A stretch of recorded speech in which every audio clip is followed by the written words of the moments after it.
कितने मालपुए दान करते हैं अधिक मास में? 33। 31 नहीं लिखे हैं, अधिक मास की कथा में लिखे हैं 33। 33 ही क्यों करते हैं? काहे के लिए करे जाते हैं 33 मालपुए? कोई महाराज जी से पूछियो कि भैया 33 ही क्यों, 31 कर दो, 32 कर दो, और मालपुए क्यों? रसगुल्ला कर दो, इमरती कर दो, जलेबी कर दो, पर मालपुए लिखे हैं अधिक मास की कथा में, मालपुए, और वो भी 33। 31 नहीं। अभी तक आपने जितने भी दान करे 21 कर लो, 11 कर लो, 108 कर लो, पर 33 ही मालपुए अधिक मास में। तो अधिक मास की कथा में यह वर्णन किया गया है कि मालपुए इसलिए दान करे जाते हैं क्योंकि मालपुए जब बनाए जाते हैं तो उसमें बारीक बारीक छिद्र हो जाते हैं। जितने मालपुए में छिद्र पड़ते हैं उतने नरकों में हमारे घर के पूर्वजों को जाना नहीं पड़ता और वो परमात्मा के धाम चले जाते हैं। इसलिए मालपुए दान कर जाते हैं, रसगुल्ला नहीं।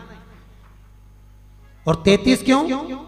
30 दिन के तो 30, 31वें नंबर का मालपुआ हमने अगर बेटी के घर का अन्न खा लिया हो, हमने बेटी के घर का अगर भोजन कर लिया हो तो उसका दोष ना लगे, इसलिए 31वें नंबर का मालपुआ दान होता है।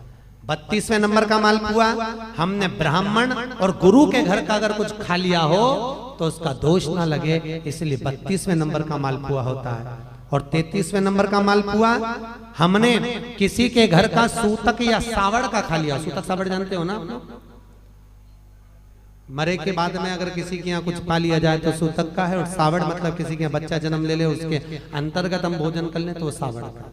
हमने अगर सूतक या सावड़ का भोजन कर लिया हो तो हमें दोष ना लगे, इसलिए 33वें नंबर का मालपुआ होता है। ये 33 मालपुए का दान इसलिए करा जाता है कि हम नरकों में ना पड़े, हमारे पूर्वज, हमारे घर के जितने भी पूर्वज गए हैं वो नरक में ना पड़े, इसलिए मालपुए का दान देने से हमारे पूर्वज तर जाते हैं। मालपुए का दान 33। तो शिव कथा कर रही है। चंचुला ने भगवान शिव के मंदिर में बैठकर कथा का रसपान करा, और उस रसपान को करने के बाद में मन में थोड़ा सा ग्लानि उत्पन्न हुई, थोड़ा दुख हुआ, मैंने क्या कर दिया, अपना जीवन यूं ही निकाल दिया, बचपन गंवा दिया, जवानी गंवा दिया, धेड़ी गंवा दी, और बुढ़ापा आ रहा है तो वो भी यूं नष्ट हो जा रहा है। चोरी का अन्न लाते थे, मैं खाती थी, वो जीवन गया। अब थोड़ा भजन किया, वापिस गई चंचुला। जिस ब्राह्मण ने शिव महापुराण की कथा सुनाई थी उसी ब्राह्मण के पास पहुंची, उसी ब्राह्मण के पास। ब्राह्मण देवता गुरुजन, आप मंदिर में शिव कथा कह रहे थे और कथा में मैंने बहुत सारा व्याख्यान सुना कि पापी को कैसा कैसा त्राण भोगना पड़ता है। प्रभु, मैं बेधव्य विधवा, ऐसा कोई कथा सुना दीजिए जिससे मैं परमात्मा के धाम को चली जाऊं। ब्राह्मण ने वापिस शिव महापुराण की कथा सुंदर सरोवर के तट पर चंचुला को श्रवण कराई, और चंचुला उस कथा को सुनकर भगवान शंकर के कैलाश धाम पर पहुंच गई, जहां पार्वती जी की सखी बनकर निवास किया है चंचुला। इतनी पापी की पत्नी होने के बाद, बिंदु जो कपटी था, पापी था, छली था, उसकी पत्नी होने के बाद भी यहाँ भाग पार्वती की सहेली का, पार्वती जी की सखी बनी।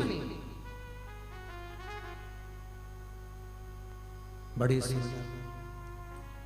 चंचुला के मन में आया कि मैं तो पार्वती जी की सखी बन गई, मैं पार्वती जी की सहेली बन गई, परंतु मेरे मन में एक दुख है, क्योंकि मेरा पति, अब मैं सहेली बनकर निवास कर रही हूँ, मेरा पति जिसने छल करा, जिसने चोरी करी, जिसने कपट करा, जिसने बेईमानी करी, जिसने प्रपंच करा, वो तो एक प्रेत योनि में हो गया, प्रेत योनि में घूम रहा है। उसकी मुक्ति कैसे हो, उसका मोक्ष कैसे हो?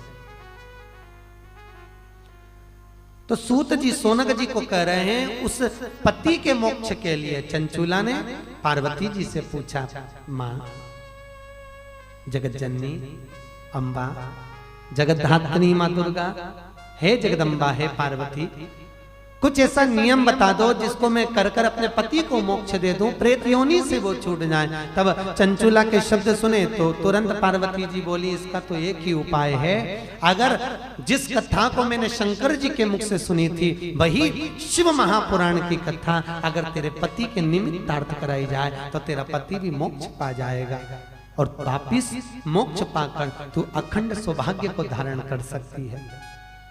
चंचुला ने कहा, माँ ये कथा मुझे कौन सुनाएगा? अपने पति के मोक्ष के लिए मैं ये कथा किससे सुनूं? कहा, एक काम करो, कथा सुनना है? हाँ।